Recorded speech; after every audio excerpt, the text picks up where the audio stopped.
नमस्कार प्रिय शिक्षार्थियों, मैं डॉक्टर निधि गर्ग आज कम्युनिटी हेल्थ ट्रेनिंग प्रोग्राम में आपका स्वागत करती हूँ।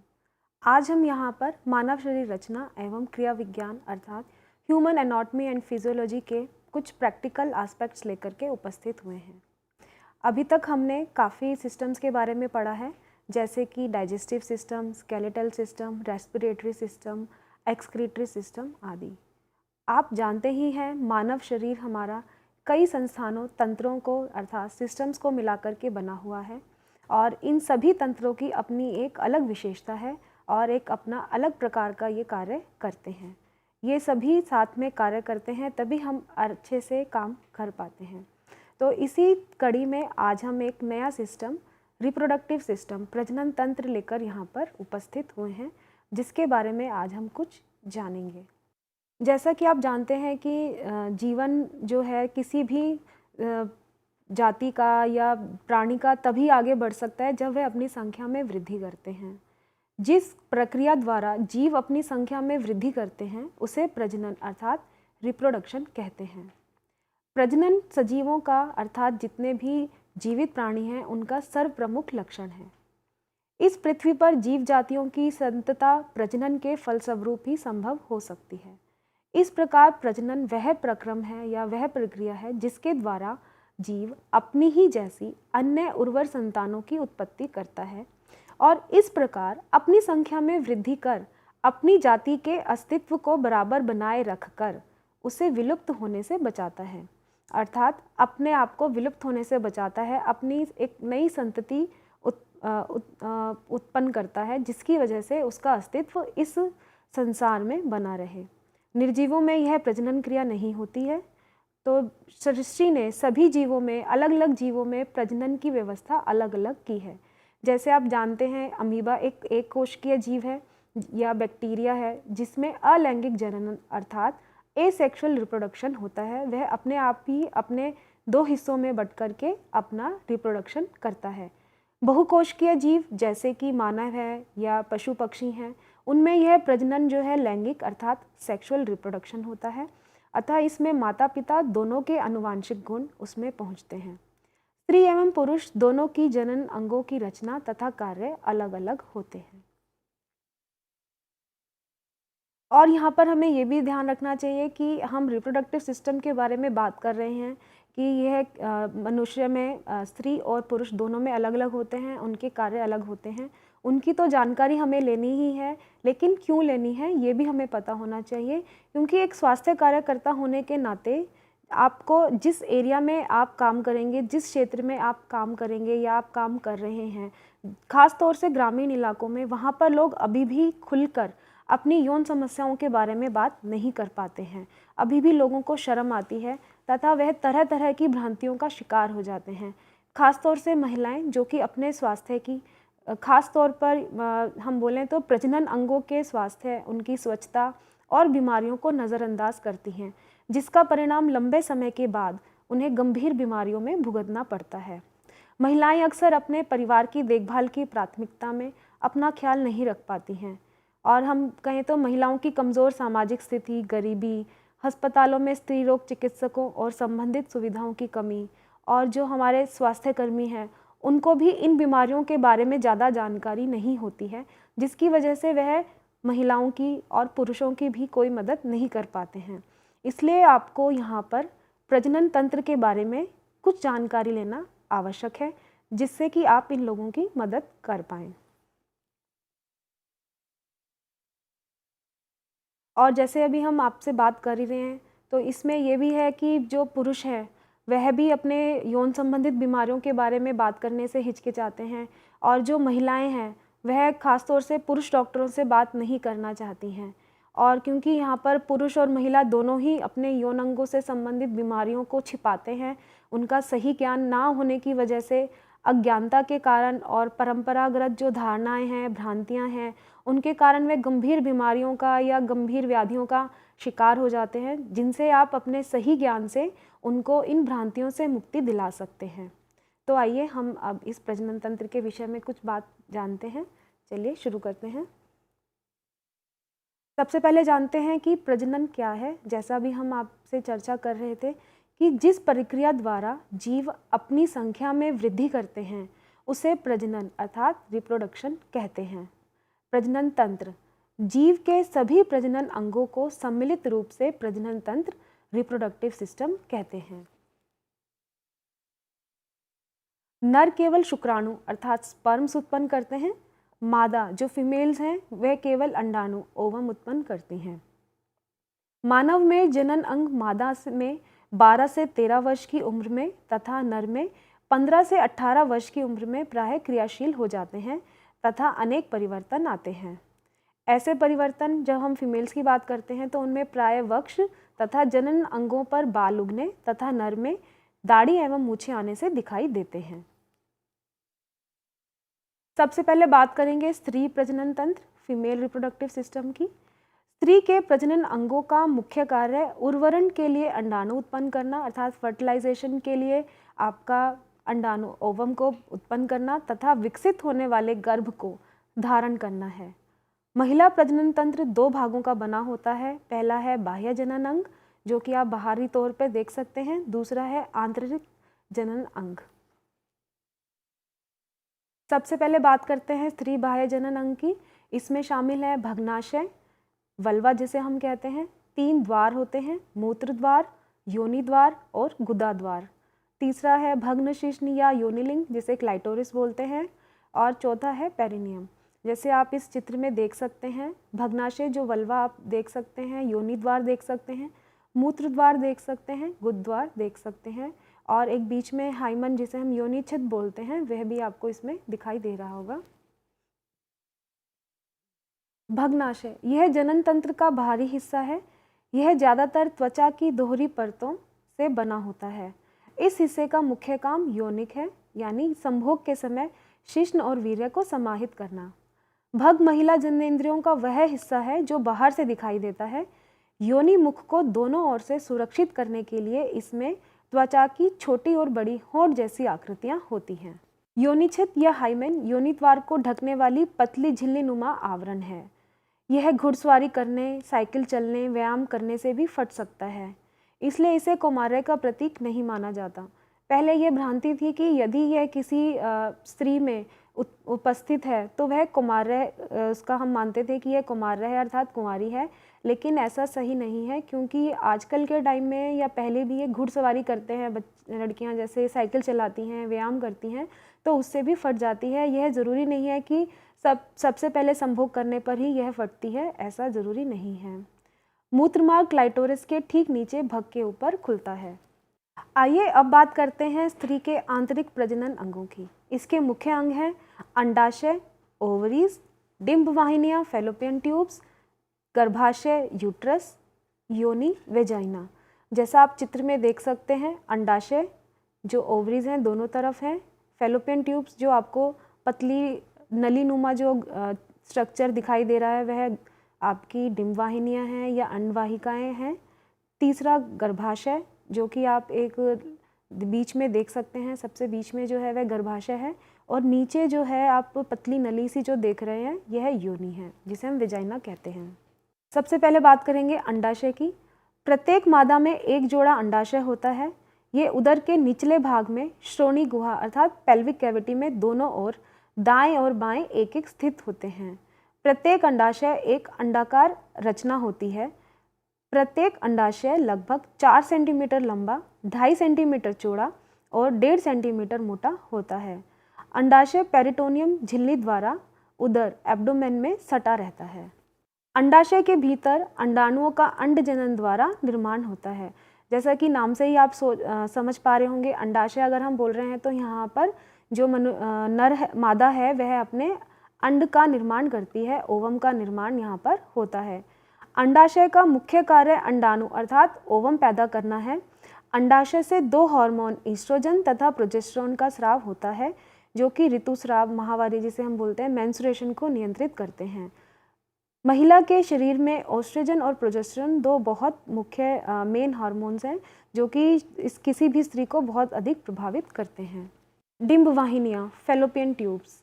अंडवाहिनी या फैलोपियन नलिका जो हम बोलते हैं, इनकी संख्या 2 होती हैं जो गर्भाशय के ऊपरी भाग के दोनों बगल में रहती हैं। प्रत्येक फैलोपियन नलिका लगभग 10 सेंटीमीटर लंबी होती है। इस नलिका का एक सिरा गर्भाशय से संबंधित रहता है और दूसरा सिरा अंडाशय की ओर अंगुलियों के समान झालर बनाता है। इस रचना को हम फिमरी कहते हैं। फैलोपियन नलिका से अंडाणु गर्भाशय में पहुंचता है। फैलोपियन नलिका का प्रमुख कार्य फिमरी द्वारा अंडाणु को पकड़ना और गर्भाशय में पहुंचाना है।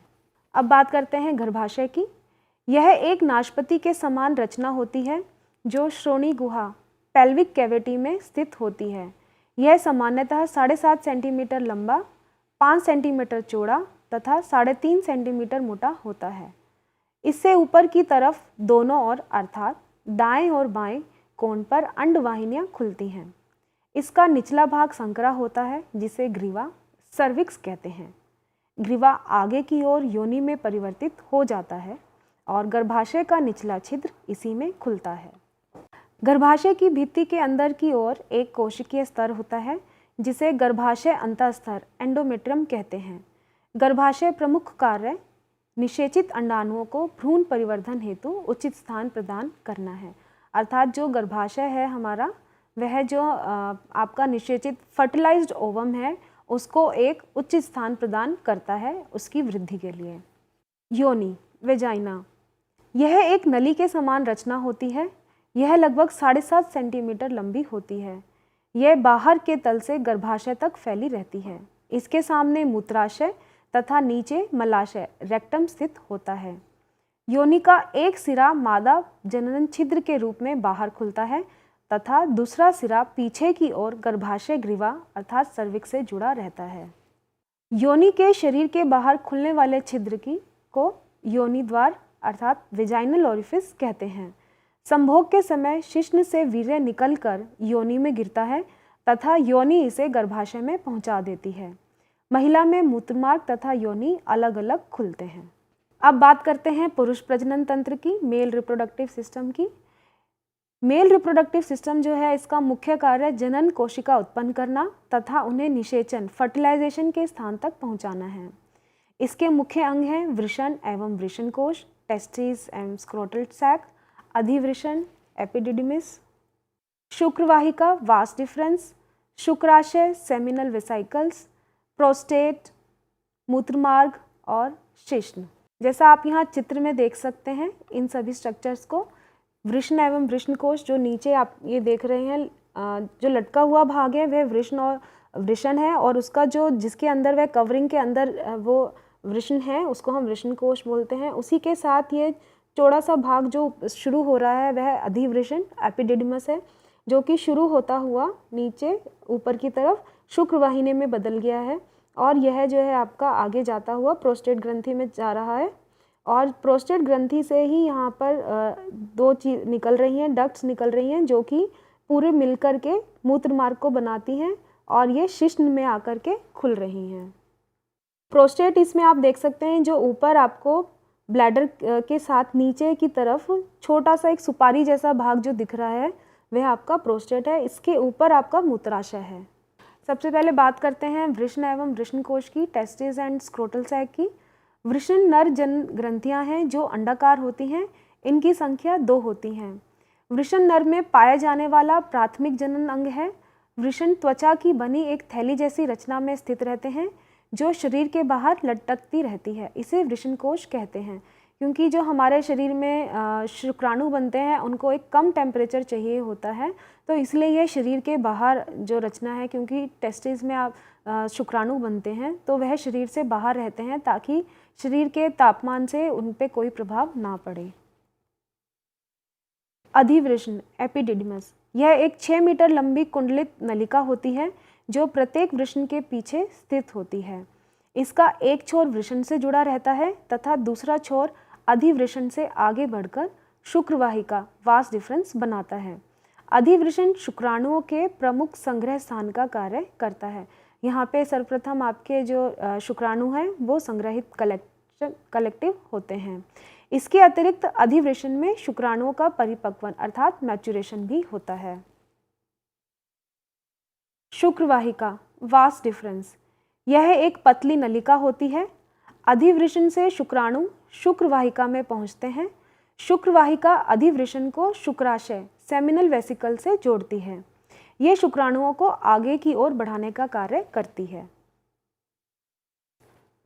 शुक्राशय सेमिनल वेसिकल्स, यह एक जोड़ी पतली पेशीयुक्त भित्तियों वाली रचना होती है, अर्थात ये मस्कुलर स्ट्रक्चर रहता है। यह पालीयुक्त लॉब्ड रचनाएं होती हैं। यह प्रोस्टेट ग्रंथियों के ऊपर स्थित रहता है। दोनों ओर के शुक्राशय मिलकर स्खलनीय वाहिनी इजैकुलेटरी डक्ट का निर्माण करते हैं। प्रोस्टेट, यह मूत्रमार्ग यूरेथ्रा से मूत्राशय तक संबंध रहता है। इसका आकार गोल सुपारी जैसा होता है। दोनों पुरस्थ ग्रंथियां संयुक्त होकर एक सामान्य पुरस्थ ग्रंथि का निर्माण करती हैं। जैसे हम देखते हैं कई बार बुजुर्गों में इसके आकार की वृद्धि हो जाती है, तो जिसके कारण उनका मूत्रमार्ग सिकुड़ जाता है, जिससे मूत्र त्याग करने में रुकावट की समस्या हो जाती है। इसके अलावा जो प्रोस्टेट है वह सेमिनल फ्लूइड जो आपका सीमेन होता है उसके भी फ्लूइड में अपना योगदान देता है। मूत्रमार्ग यूरेथ्रा तथा शिश्न पेनिस।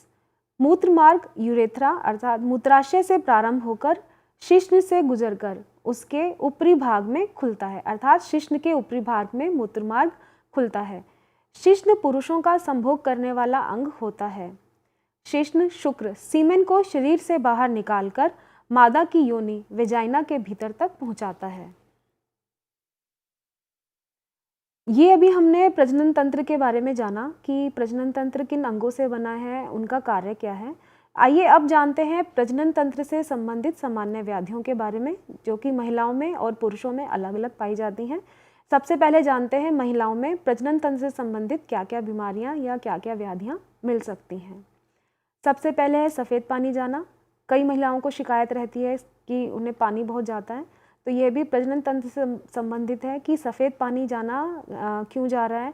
कई बार जब माहवारी के बीच में जब अंडा उत्सर्जन का टाइम होता है तब भी सफ़ेद पानी जाता है, जो कि एक नेचुरल या नॉर्मल फिनोमिना है, तो इसमें घबराना नहीं चाहिए। लेकिन यदि इसके अलावा सफ़ेद पानी बहुत जाता है, महिला को अपने दैनिक कार्य करने में दिक्कत होती है, तो यह एक समस्या है। इसे आपको तुरंत डॉक्टर के पास पेशेंट को भेजना चाहिए, दिखाना चाहिए, क्योंकि सफ़ेद पानी जाने के पीछे बच्चेदानी के मुंह का संक्रमण भी हो सकता है या कोई और अन्य इन्फेक्शन अंदर शरीर में हो सकता है, जिसकी वजह से सफ़ेद पानी जा रहा है। दूसरा है माहवारी के समय दर्द होना। माहवारी के समय यदि किसी महिला को दर्द होता है तो यह भी एक व्याधि के रूप में लेना चाहिए, क्योंकि इसमें हार्मोन्स की कमी के कारण हो सकता है या कोई हार्मोन तब्दीली हो रही है, या अंदर यूट्रस में गर्भाशय में कोई परेशानी है या योनि में कोई दिक्कत है, तो जिसकी वजह से माहवारी में दर्द हो रहा है, तो यह भी देखना चाहिए। माहवारी के समय रक्त का अधिक जाना, यह भी एक व्याधि है कि माहवारी के समय यदि अधिक रक्त जा रहा है जिसकी वजह से महिला में खून की कमी तक हो सकती है, तो ये देखना चाहिए कि इसके पीछे कारण क्या है।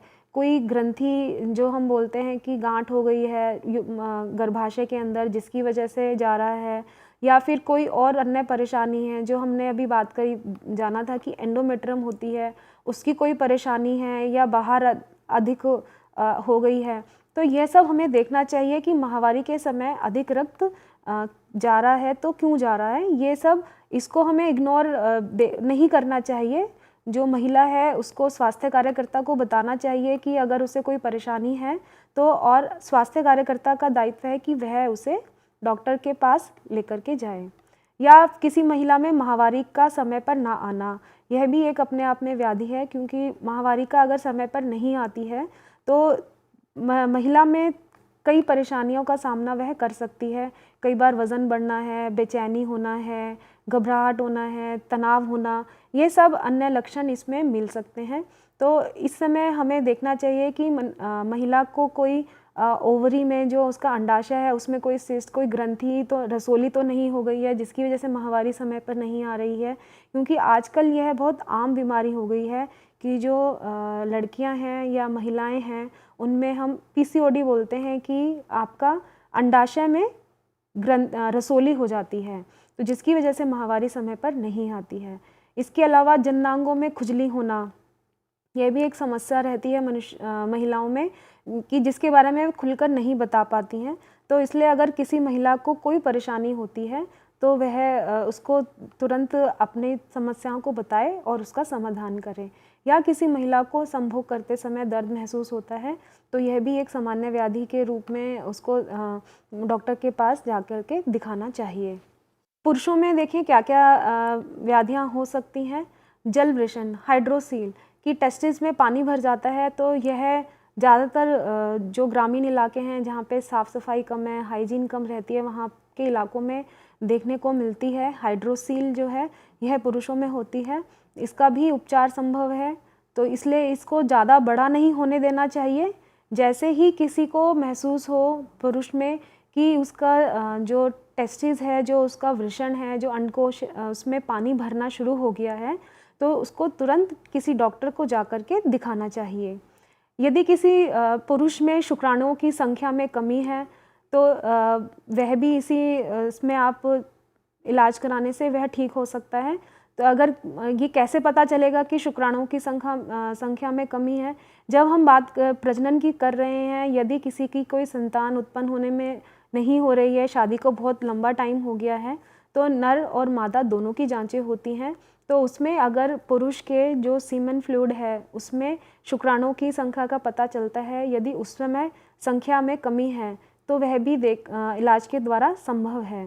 या कई पुरुषों में रहता है शुक्राणु बनते ही नहीं हैं, उनकी संख्या हमें पता ही नहीं चल रही है, उसमें जो सीमेन है, जो वीर्य है, उसमें शुक्राणु आ ही नहीं रहे हैं। तो यह सब आपको इससे मदद मिलती है कि या तो कहीं बन ही नहीं रहे हैं या फिर बन रहे हैं। जो हमने मार्ग भी पढ़ा कि क्या क्या मार्ग से वीर्य होकर जो शुक्राणु हैं वह गुजरते हैं, बीच में कहीं रुकावट है, तो यह सब हमें तभी संभव है जब हमें इसकी रचना के बारे में पता होगा। तो जब हमें पता होगा कि यह भी एक व्याधि है जिसको कि हमें इग्नोर नहीं करना है, डॉक्टर से तुरंत सहायता लेनी है और अपना इलाज कराना है। यौन संचारित रोग हैं, आज भी महिला पुरुष अपने यौन संचारित रोगों को डॉक्टर के साथ बताने में शर्म महसूस करते हैं, हिचकिचाते हैं, तो यह सब नहीं होना चाहिए। हमने जो ये प्रजनन तंत्र के अंग पढ़े हैं, इनको पढ़ने के बाद आप थोड़ा सा स्वास्थ्य कार्यकर्ता होने के नाते लोगों को अवेक करें, उनको जागरूक करें कि ये सारी चीज़ें घबराने शर्माने की नहीं है, इनको बताना चाहिए। क्योंकि यौन संचारित रोग जो हैं आजकल एक बड़ा रूप ले चुके हैं, तो उसमें HIV जो हम बोलते हैं, जिसकी वजह से एड्स होता है, तो वह होने से बच जाएगा अगर हम पहले से ही इस चीज़ में अपनी जानकारी रखेंगे।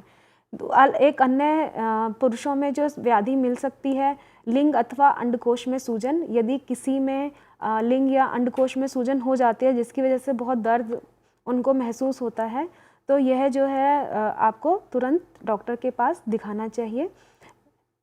एक छठी बीमारी रहती है गदूद बढ़ना, जिसे आम भाषा में हम गदूद बोलते हैं। जो भी हमने पुरस्थ ग्रंथि पढ़ा था, प्रोस्टेट पढ़ा था, कि वह जब उम्र बढ़ती है तो उसमें बढ़ जाता है, लेकिन यह आजकल मिडल एज जो मध्य आयु के पुरुष हैं उनमें भी मिल रहा है। तो इसलिए गदूद बढ़ना की बीमारी को कि इसमें क्या क्या चीज़ें हमें जानकारी रखनी है, क्या क्या चीज़ों को बचाना है, कैसे इसका इलाज कराना है, क्योंकि यह जब बढ़ना शुरू होता है तब आप अगर इस पर ध्यान देंगे तो हम इसको ठीक कर सकते हैं। जब अगर ये ज़्यादा बढ़ जाता है तो वो उसको दवाइयों के माध्यम से ठीक करना मुश्किल रहता है। तो इसके आप लोगों को जागरूक करें, जिसको हम BPH बिनाइन प्रोस्टेट हाइपरट्रॉफी बोलते हैं। तो ये चीज़ें जो हैं आपको जानने की ज़रूरत है, ध्यान देने की ज़रूरत है। लोगों से बात करें, उनको इस चीज़ के बारे में जागरूक करें। तो अभी हमने यहाँ पर प्रजनन तंत्र के बारे में पढ़ा कि किस प्रकार प्रजनन तंत्र में स्त्री और पुरुष दोनों में क्या क्या अंग पाए जाते हैं, उनके क्या क्या कार्य हैं और कहाँ कहाँ उनके स्थान हैं।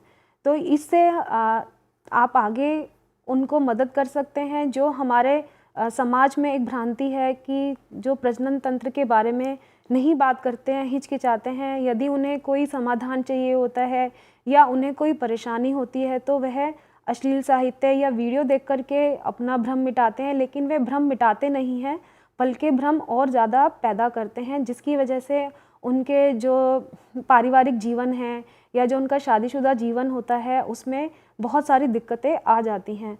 तो उन सब चीज़ों को हटाने के लिए, उन लोगों को जागरूक करने के लिए आपको इस प्रजनन तंत्र की जो जानकारी है होना बहुत आवश्यक है।